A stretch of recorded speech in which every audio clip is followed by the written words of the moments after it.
Welcome to my YouTube video. If this isn't your first time, welcome back. There are many interesting food in Japan, but I want to focus on umeboshi today. You can buy umeboshi at supermarket, or you probably see it inside the rice ball, onigiri, but we make them at home. Process isn't hard, but from picking around early to mid-June, it takes about a month to make umeboshi. After picking ume, we leave them out to ripe further. Here we are sorting, cleaning, and removing stem ends from ume. It has long been said that you do not need a doctor if you eat one umeboshi a day. It's like an apple.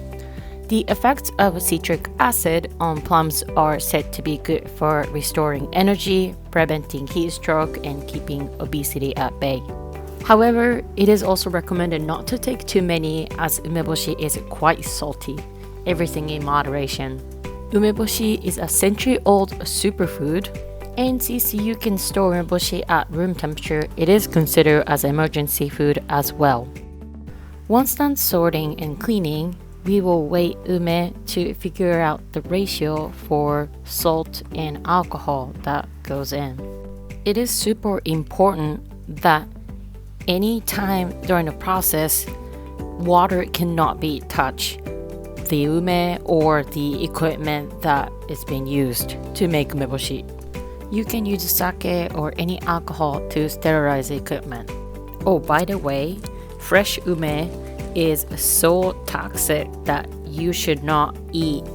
I wonder who the heck decided to make umeboshi at first place when you can even eat fresh ume. The salt extracts juice, which the ume then soak in about 2 to 4 weeks. This salty, sour liquid is marketed as umezu, which means ume vinegar, although it is not a true vinegar. Many varieties of umeboshi sold on the market are desalinated to a certain extent and re-soaked in a flavoring liquid. They are sometimes dyed red using purple herbs called akajiso, which we're going to be doing, or flavored with katsuobushi, kombu, or even sweetened honey. Because those flavored varieties end up at 3 to 50% salt content, they usually contain a natural or artificial preservative to extend shelf life. Umeboshi are usually eaten in small quantities with rice for added flavor. It is very common ingredient in onigiri, as I mentioned earlier, and the standard Japanese fork remedy for colds and flus is okayu, which is rice porridge with umeboshi.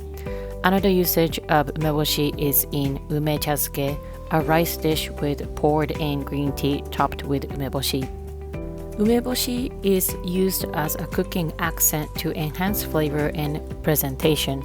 They may also be served as a complement of a drink with shochu, which is Japanese distilled alcohol, and hot water. Umeboshi were esteemed by the samurai to combat battle fatigue, a function of their salt and citric acid content, among other factors.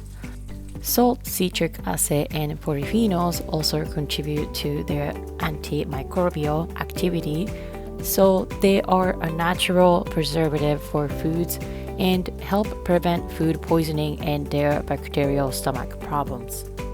The weights help pressing down the ume plums, drawing the moisture out of the fruit, and create brine for umeboshi.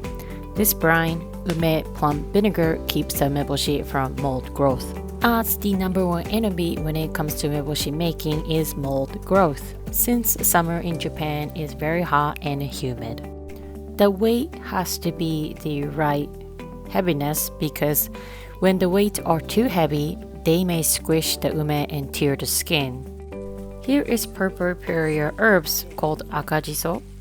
Akajiso grows a few weeks after you start making umeboshi, like it knows that it's time for them to go into the pot.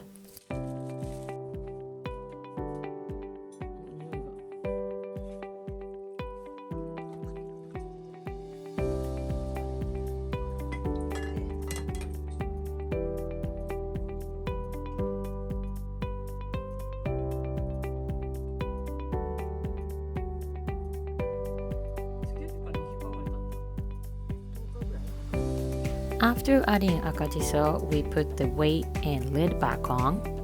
We will leave it like that for about a month and check the forecast and plan on our 3-day ume drying on sunny days. On these 3 days, put the ume under the sunshine for all day. Exposing the ume to the strong summer sun prevents mold growth. The moisture also evaporates, which yields more concentrated flavors and meaty texture. This process not only helps with the shelf life of umeboshi, but also improves the meaty texture from moisture evaporation, giving you the characteristic winkly look. Squeeze in akajiso and dry them out at the same time. We leave them out all day from morning to mid-afternoon, and halfway through, we flip the umeboshi.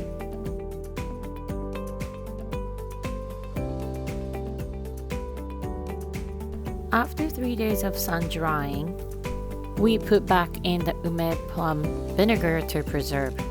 This will yield bright red, juicy, more sour umeboshi. After resting and maturing flavors for a couple weeks, it is ready to be packed in airtight jar. You can keep the umeboshi in a dark, cool place for 2 to 3 years. I don't know if my face expression is doing a good job, but sour and salty taste are very intense. That's it for today's episode. Thank you for watching. Have a beautiful day.